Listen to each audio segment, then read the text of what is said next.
సత్యధర్మ దర్శనం ప్రేక్షకులకి ఉపాధ్యాయ దినోత్సవ శుభాకాంక్షలు.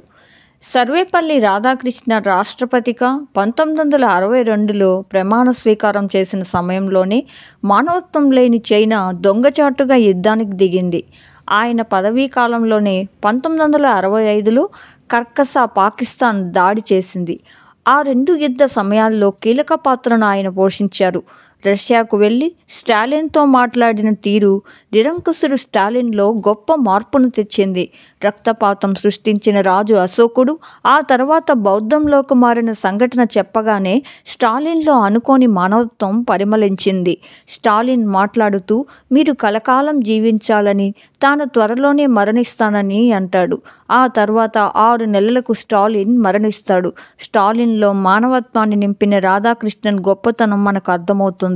20 సంవత్సరాల వయసులోనే ఎంఏ ఫిలాసఫీ పూర్తి చేశాడు. ఆంధ్ర మరియు బెనారస్ హిందూ విశ్వవిద్యాలయాలకు ఉపకులపతిగా ఉంటూ విద్యారంగానికి ఎనలేని సేవ చేశాడు. సెప్టెంబర్ 5న 1888లో జన్మించి ఏప్రిల్ 17, 1975లో పరమపదించాడు.